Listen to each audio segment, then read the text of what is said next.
which is like something prime. Yeah? Are we okay? The way we're getting this 1 right here is we're getting the derivative of x, right? So that's like saying finding d dx, that's the derivative of x, right?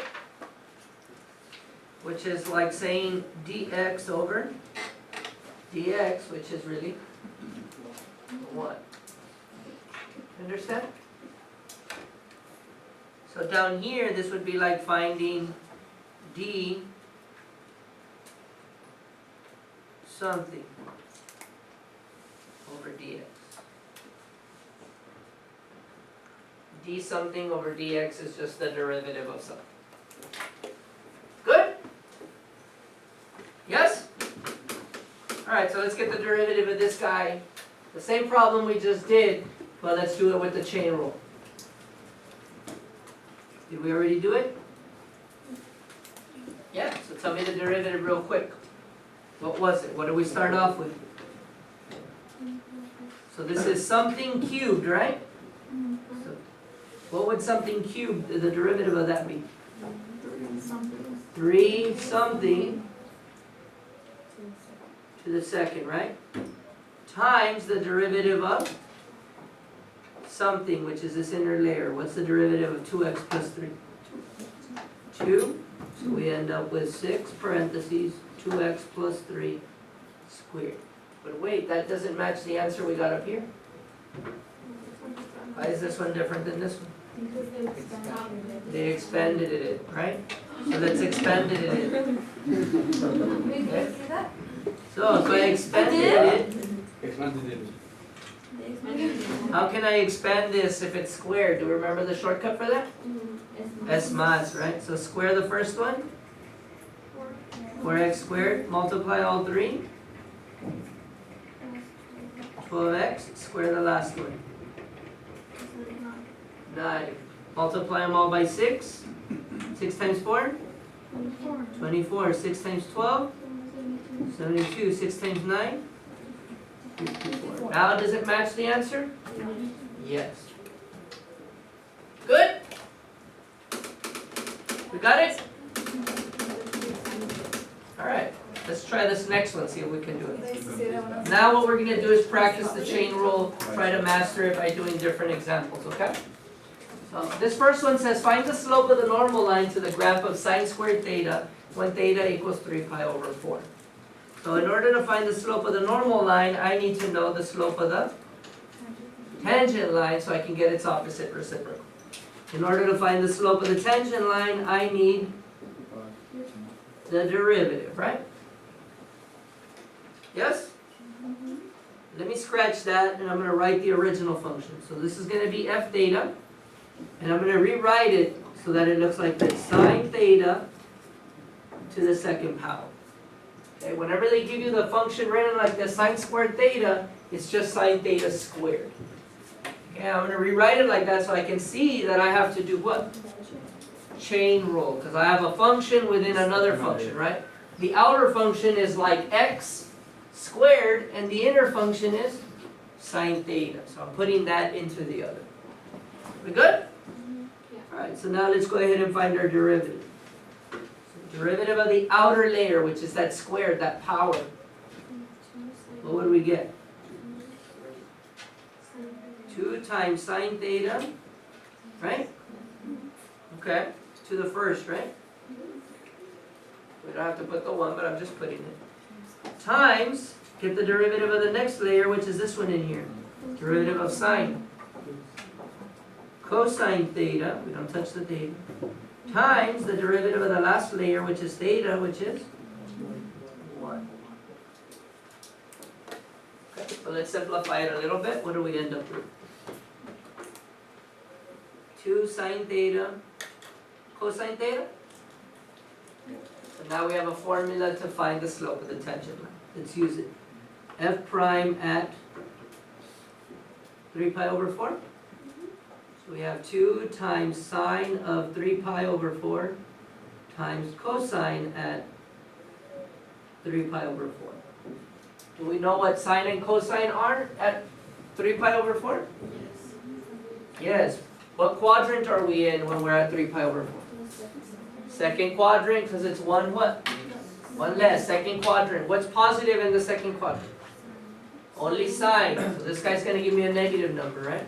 What are the values? I look at pi over 4. So sine at pi over 4 is radical 2 over 2. Cosine at radical 2 over 2.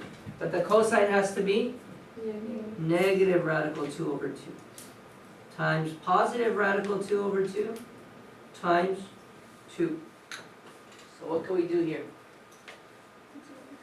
These 2 cancels out. What's radical 2 times negative radical 2? Negative radical 4.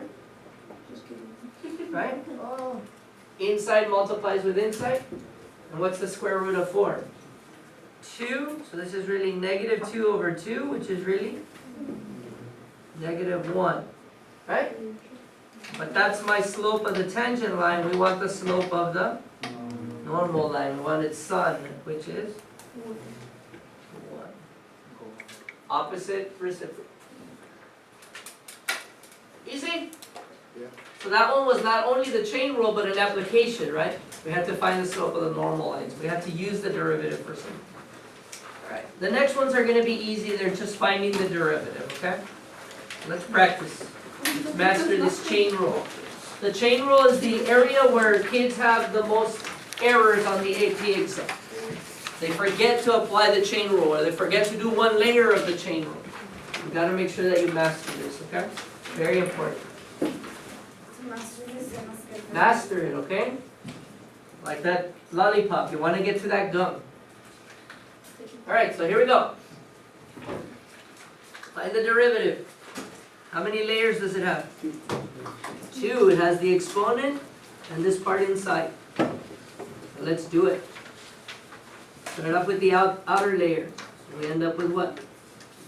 3 times 3x squared plus 2 to the second. We took care of this guy. Times 6x, which is the derivative of this guy. Are we done? Yes, we're done. Is there any other layer? Is there another set of parentheses within that one? No, we're finished. So now it's just rewriting it. So what could we multiply? The 3 and the 6x, that gives me what? 18x times 3x squared plus 2 squared. Done. That wasn't too bad, right? Let's try another one. G of x equals the square root of 2x plus 5. What would I do to this one before I get started? Rewrite it, right? So this is parentheses 2x plus 5 to the half. Okay. So now I can see that it has 2 layers. This outside one and this inner one. And I need the derivative of each one. So let's go. G prime of x will equal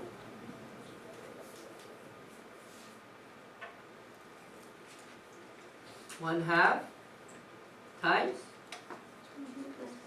2x plus 5 to the negative half. Okay. So we took care of that layer. Times the derivative of the inside layer. 2. Okay. So what happens to this 2 and this 1/2? They give me 1, right? Because half of 2 is 1. So I get 1, and what do I do with this guy? Send him down because he has a negative power, right? So I'm left with a 1 on the top, and on the bottom I have the square root of 2x plus 5. Easy? You have something to the half, get the derivative of that, times the derivative of something. Okay, let's look at the next one. What would I do to that one first? Rewrite it as what? X plus 2 to the 2/3? Ooh, good job. Okay, the roots go on the bottom and the powers go on top. Okay, let's do it. This one also has how many layers? 2. So h prime of x. Let's get rid of this one. What would we end up with? 2/3 times x plus 2 to the what power? Whee! Negative 1/3. I'm so proud of you guys. Times the derivative of the inside, which is 1. Awesome. So what does this become? 2/3 the cube root of x plus 2. Excellent work. Getting the hang of it? I like to underline my layers and then do checks as I get the derivatives to make sure that I didn't miss any or forget about any of them, okay? That's something you might want to do. Try the next one. What do I want to do here first? Rewrite it, okay? So what would this look like if I rewrote it? 5 parentheses x squared plus 2x to the 1/3. Oh, okay. So let's do it. What's the derivative of this guy? It's got one layer here and another layer inside. So it's like 5 times something to the 1/3. Very good. 5/3, this times this, right? So 5/3 times x squared plus 2x to the negative 2/3, because you're subtracting 3/3. Right, Keegan? So 1 take away 2, 1 take away 3 is negative 2. Times the derivative of the inside, 2x plus 2. Excellent. And are we done? Make it look pretty, right? So we end up with what? What stays on the top? 5 and 2x plus 2. What's on the bottom? 3 and the cube root of x squared plus 2x squared. I didn't need that parentheses, but since I already put it, I guess I'll put the other one. We didn't need these. They don't hurt. Good? We're done. There's nothing else I can do after that. That's excellent. It's usable. You can plug numbers in there and work it out. All right. Let's see if we can do these last two before we leave. You guys seem really excited. The blow pop gave you a high, and then like we got to the gum and it was over. You just struggled with that candy derivative, and then that was it. It's the hard one. All right, it's the hard one.